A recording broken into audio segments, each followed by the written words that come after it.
Let's be on the buzz with Coach Janet. Happy Sunday. How's everybody doing this morning? Today we're going to talk about moderation. Can you moderate? Hey, thanks for joining me. Good morning. So thankful that you're here. Thank you. All right, well, today I do want to talk about moderation. So I think, that's something that a lot of us struggle with. Do we, especially if you've quit drinking or if you want to cut back? Maybe you've heard the term, all things in moderation. I'm not 100% sure that's good advice. So I think that when we think about moderation, we think about what it is. It's self-control, it's restraint. We don't go to extremes. Maybe it is something that you don't struggle with. Maybe that's something that's easy for you. It's somewhat controversial in the alcohol-free world because a lot of people are very determined and say, once you drink, you can never drink again. And then others are like, it's okay, you can moderate, whatever. And so today I just kind of wanted to explore what moderation means and whether it's good or bad. And all I can really tell you is, for me, moderation doesn't work. I never ever wanted to quit drinking. That was never my goal. That was never my plan. And I knew that I was using alcohol to cope with, a lot of stressors in my life. I was using it to celebrate. I was using it like most Americans, like a lot of people, like people all over the world use alcohol. Oh dear. Good morning, Dawn. I'm sorry it's rainy there. It's beautiful, sunny down here in Florida. Anyway, I know that, for a lot of people, they want to quit drinking or they want to cut back. And then they start to struggle. And pretty much that's what I did. I started like, okay, I'm just going to cut back. And then it became that calculating, bargaining.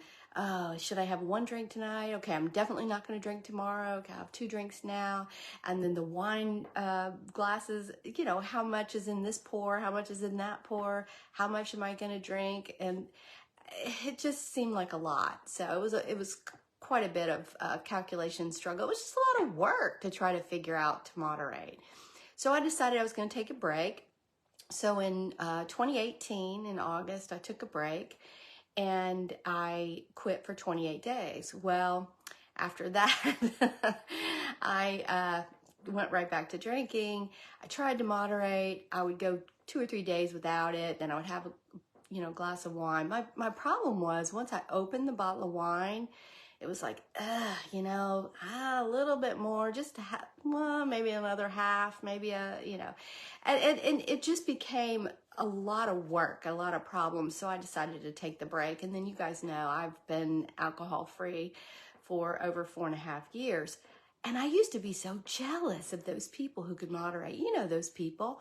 They're the people who have a glass of champagne at a wedding and then don't touch it for 6 months. Or maybe they'll have a beer, at a football game, and then they don't care if they have another one or not. Did you know that some people actually leave wine in their wine glass at the restaurant? Pooh! That should be illegal. Anyway, these people, just moderation, it's not a big deal for them. And I always wondered, I was jealous, why them? Why not me? Why can't I just enjoy alcohol some? Well, looking back now, I'm like, I am so glad that I couldn't moderate. I mean, I really am, because if I could have, I would have been in that continual battle of, did I drink enough? Did I not drink enough? And it only takes 1 glass of wine to mess up your sleep. That's it. It only takes a little bit of alcohol to interrupt your sleep and to get you started back on that chemical wagon that we go on with our bodies, because our bodies try to detox the alcohol. So I'm really glad in the long run that I have had the chance to be alcohol free, and what a change I've made in my life and all kinds of other things.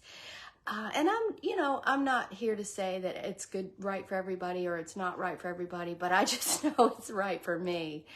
I listened to Huberman Lab, and he's got some really cool things. Some of his podcasts are like major long, like 2 hours, 3 hours. I'm like, "Ugh, I don't have the attention span for that." But little by little, you can get get the knowledge in.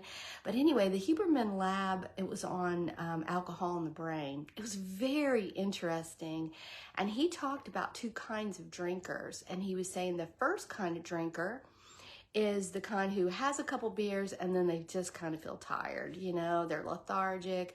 They drink 3 and they're throwing up. I mean, they're just not, I would have said they're just not good drinkers.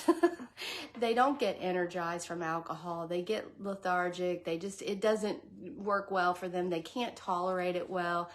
But then there's type 2 drinkers, and those are people like me. Oh, get the party started. And so, the tolerance builds up because you don't get sick very often. You don't, you can go all night. Yeah, let's have some more. Let's have some more. And we become the drink pushers and the party animals, and we become the ones who are there at the end of the night, at the end of the bar, So it's a different person. It's a different craving. It's a different tolerance. And so it kind of made me feel better. I'm like, oh, okay, well, that's kind of who I am.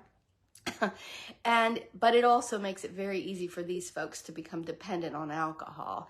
And I'm not talking about alcoholism here. I'm a registered nurse and I'm a certified alcohol-free coach. But I'm not talking about physical addiction. I'm talking about just depending on alcohol to get us through life. A little bit too much here. Most of us were very functional, had high stress jobs. I mean, I had a lot of cardiologists, a lot of high executive friends who were drinking as much or more than me. And it's just, the way that our society, we tend to cope. We just, have to have the alcohol. Anyway, type 2, it's a slippery slope. It's a very slippery slope.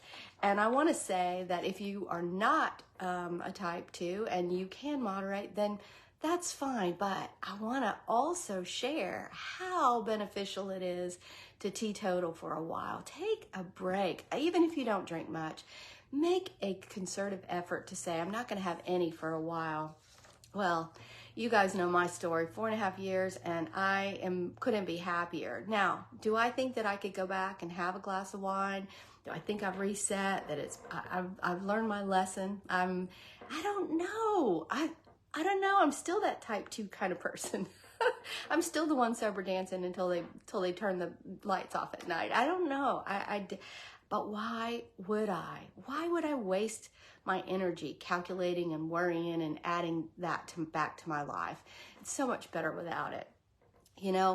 William Porter is another guy. He's an author, and he wrote a book called Alcohol Explained, and he really takes a much firmer stand on moderation. He says that even type 1 drinkers, if they keep drinking, will end up with a dependency. He said that it's because alcohol is such an addictive substance, and it's what it does to you. And I can understand this. So he said, think about this. There are so many of us, people like me, who prefer to just not have any rather than to have an occasional or one here and there. And he says the reason why, he said, if it was true that everybody could just have 1 or 2 and relax and have a great time, then why would anybody quit? But the fact is that what happens after that 1 or 2, those chemicals come in, the anxiety comes in, the detox chemicals come in, and it gives you the craving. So, hey, I'm in good company, apparently.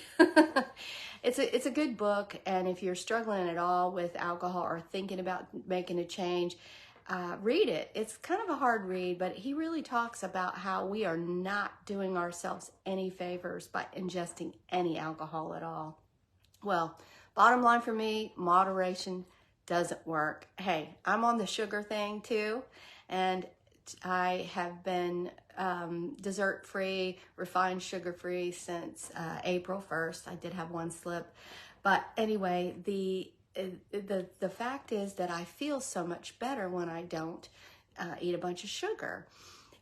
but I'm usually either on it or off it. So I go to my family's house and it'll be like, oh, there's a cake there.